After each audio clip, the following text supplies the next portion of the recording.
I'm Keith Martin, publisher of Sports Car Market magazine. We're here at a silver auction in Portland, Oregon, and we're going to take a look at a 1963 Corvette Convertible. And what I'm going to do in the next couple of minutes is walk around the car and examine it the same way I would as if I were writing up an auction report for our magazine, Sports Car Market magazine. So the first thing is I look at this car. It has a card on the windshield, which every car at every auction has a card like that. We call it the car card. And on that card, it will generally have the VIN number of the car, the year, the make, the model, and some notes from the seller. Well, this car says it's a 1963 Corvette Roadster. It says it's a barn find. Now, if you look at the car, the first thing you notice is that it's missing its front bumpers. If I go across the nose of the car here, it's been repainted. And it's a pretty shiny color, probably not an original Corvette color. There are some stone chips here that have been filled in, which is not a bad thing. It means the car has been driven.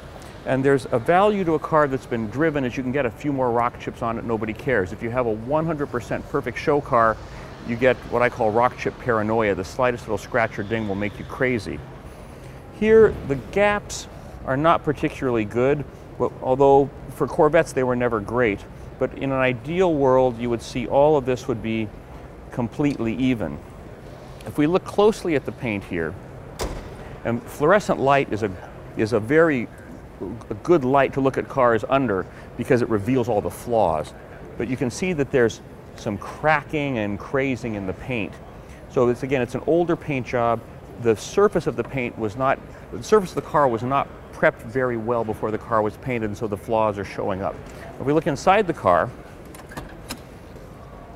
we can see it's a 4-speed car. The tach goes to 6,500, which may mean that this was born as a 340 horse car. I don't know what engine is in it now, and the car card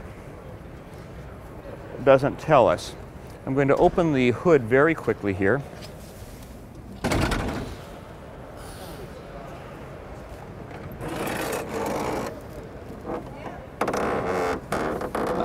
It's got aftermarket headers down here, of course aftermarket valve covers. Without looking at the VIN or the engine number and taking it all apart, I can't decode this to tell you if it's the original engine or not. But the engine bay is what I would call clean but not detailed. You see some overspray in places like this where they didn't mask that off completely when the engine was, when the car was painted. This is a little loose here. Let me shut this hood.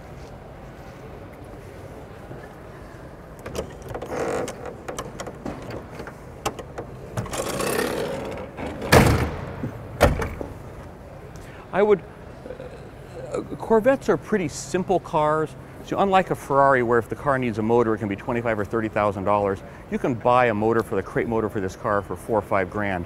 So what I see here is a car that probably your best bet is to buy it and just drive it as is and enjoy it. It's flashy red, will look good at a Corvette club meet.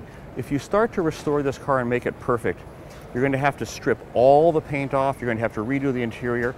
I'd be willing to bet that the engine will need, may not be the original, let's put it that way, because most of the times cars that were, the Corvettes were bought by people who wanted to run them hard and they didn't care about matching numbers and things. So I think that I would recommend that someone buy this car because they want to have fun in the summer. Not because they're looking for a trophy winner, not because they're looking for numbers matching perfection, but because they've always wanted a Corvette. And really, there's nothing quite like the sound of the V8, the dual pipes, and then the feeling you get with the 4-speed when you're in first gear and you really give it some gas. 1963 Corvette Convertible.